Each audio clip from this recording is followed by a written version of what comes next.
G'day again guys, and thank you for joining me.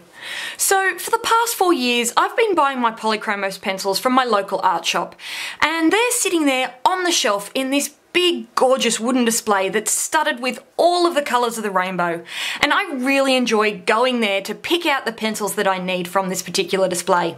But there's another one. Sitting just to the left, there's another gorgeous wooden display containing a whole nother rainbow of colours. And every time I visit that store to pick up some replacement polychromos pencils, this second display calls out to me, Hey there, psst, what about us? Do you want to play with us too? We're watercolour.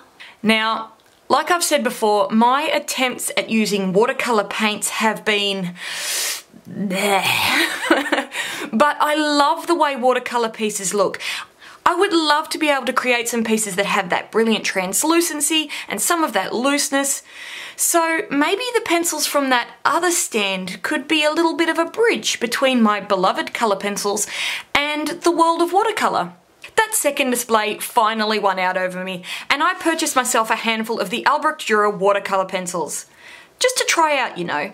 It's not like I'm going to get addicted and have to buy them all, you know, it's fine. My first step to using these pencils was just to sit down and have a real play around. I started by swatching out the colours that I had and testing out the different effects that I would get by using more or less pencil on my page before blending it out with the water. I looked at how much the pencil lightened when it dried, and I tested how much I could lift or blend out those colours after they were completely dried. I played around with layering colours and mixing colours, and I really just spent a good half an hour messing around, just trying to get my head around how these might actually behave on a paper. I then drew out a really super simple little red and yellow cherry, just to put those ideas to the test and see how these pencils would work in an actual drawing.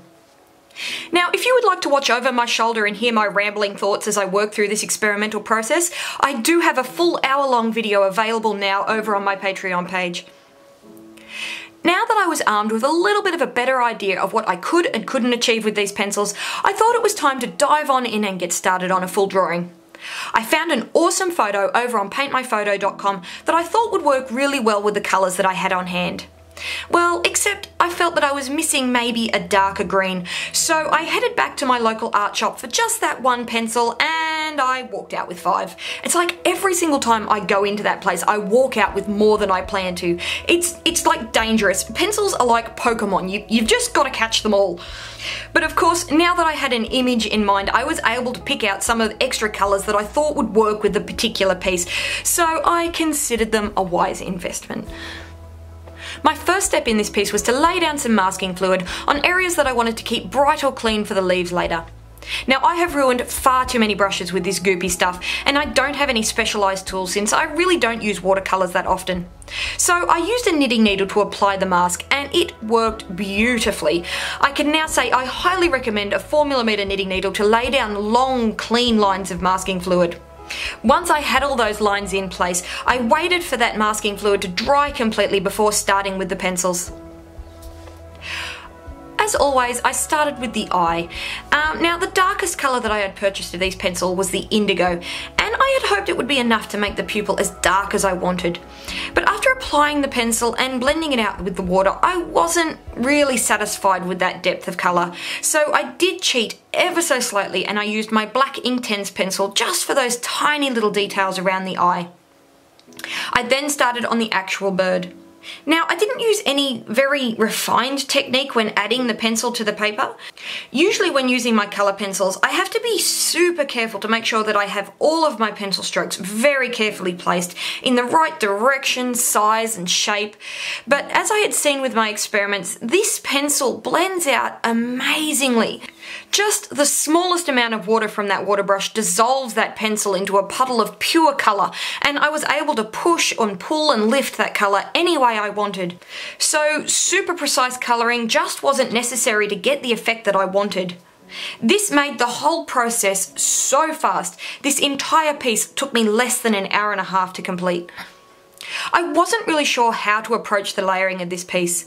The watercolour pencil is reactivated every time it is touched by the water, even after it is completely dried, so that any additional layers of colour mix with the one beneath rather than forming a glaze over the top like I'm used to. So I knew I would have to take that into consideration. For the majority of this piece, I chose to add down a good base layer of colour and blend it out with the water brush until I had a solid base and some good textures to work with. I then allowed that to dry completely before I made any decisions about adding any more colour. Now in some places that first layer was enough. I was able to shift and move that colour around until I got an effect I really liked. But in some places where I wanted to deepen or change a colour, I added that next layer of pencil very lightly and used caution when adding the water so I didn't reactivate too much of the colour beneath. The water brush was incredibly handy for this. It allowed me to have so much control over how much water I was adding, and I found it to be really enjoyable to use. Water control has always been the hardest part of using watercolours for me, so this little tool was fantastic. In many areas, I chose to add a final layer over the top just to add some details. I used my indigo for the shadows and the sky blue for the highlights. I didn't add any water to this top layer, just allowing the pencil to sit on the top, adding texture and detail.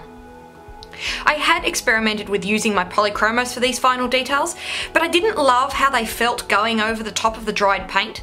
Luckily these Albrecht Durers work just as well as a dry pencil, and I loved how versatile these pencils were proving to be. Finally, I moved on to working on the leaves at the base of the picture, and here I hit a big fat problem. Now, in my mind, I had wanted the corner of this piece to fade into something of a soft watercolour effect, just to see if I could make that happen. I laid down the pencil and went to blend it out as I had been doing all along, and that dark green stayed put. It just wouldn't dissolve into that juicy puddle of paint like the others had.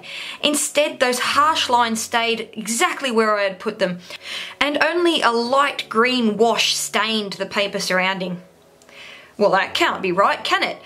I pulled out another piece of paper and I tried to get that pencil to blend again. I worked lightly, I pressed hard, I sharpened the pencil to see if there was something coating the tip, and I just couldn't get that pencil to dissolve like the others had. Now, I don't know if I got a dodgy pencil or if there are some colours in the range that just aren't as soluble as others. But either way, I had kind of ruined that corner of the piece, at least for what I had planned for it anyway.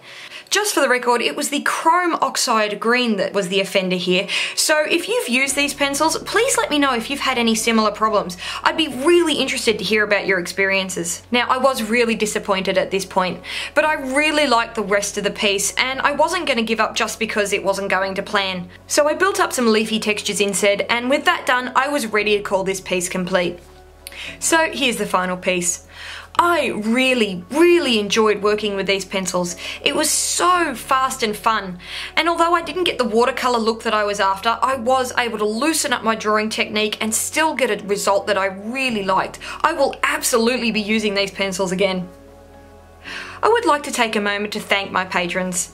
Your support helps me experiment with new techniques and mediums, and for that I am truly grateful. Thank you so much, guys. I hope you've enjoyed this. Please leave me a like or a comment to tell me what you think, and if you'd like to see some more of my work, why not hit that subscribe button. Thanks for watching, guys.